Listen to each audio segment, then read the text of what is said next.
Bismillahirrahmanirrahim. Assalamualaikum warahmatullahi wabarakatuh. Selamat datang. Semoga yang nonton video ini dalam keadaan baik-baik saja dan dalam keadaan yang sehat ya. Baiklah, yang terhormat Ibu Eti Haryati selaku dosen bahasa Indonesia, yang terhormat kawan-kawan sekalian, izinkan saya memperkenalkan diri. Nama saya Rama Bagadara Setiawan. NIM saya 12070501000.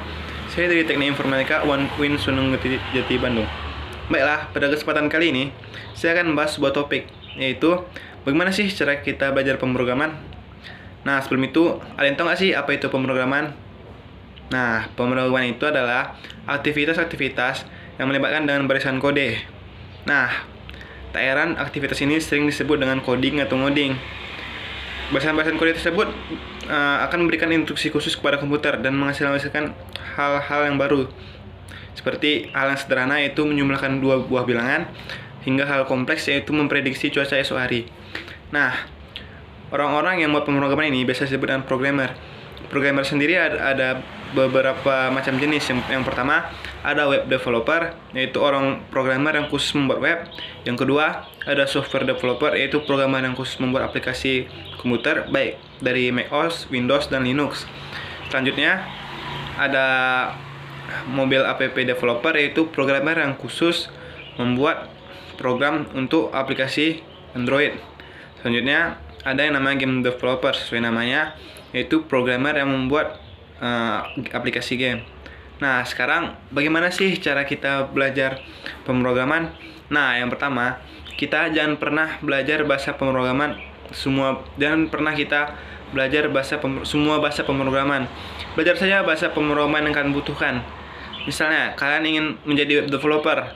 Nah, dalam web developer ini terdiri dari 3 hal. Yang pertama ada front-end, back-end, dan full stack. Nah, jika kalian dalam web developer ini menjadi front-end, kalian bisa belajar HTML, CSS, dan JavaScript. Jika kalian ingin menjadi back-end, kalian bisa belajar PHP dan SQL.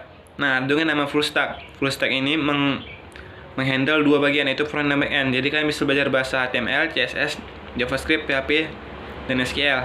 Nah, selanjutnya ada 2 metode dalam belajar bahasa pemrograman, yaitu yang pertama ada active learning, yaitu belajar dengan melakukan praktek. Nah, yang kedua yaitu ada passive learning. Dalam belajar pemrograman, seimbangkan 2 hal ini.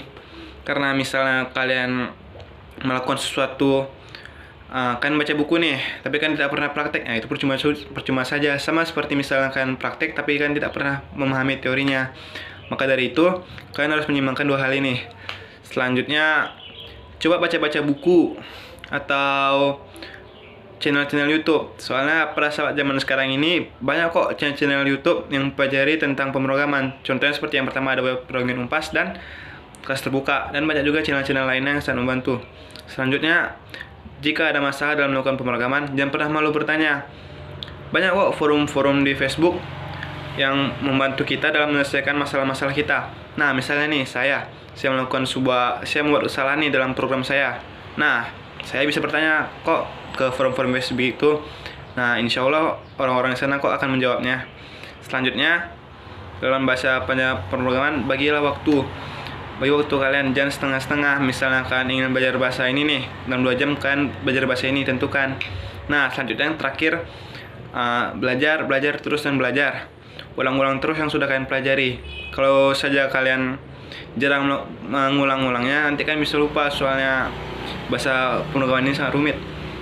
Pokoknya terus berlatih. Nah, mungkin itu saja yang dapat saya sampaikan. Mudah-mudahan yang saya berikan dapat bermanfaat bagi kalian semua. Akhir kata, bila ada kesalahan mohon dimaafkan. Bila taufiq wal hidayah. Wassalamualaikum warahmatullahi wabarakatuh.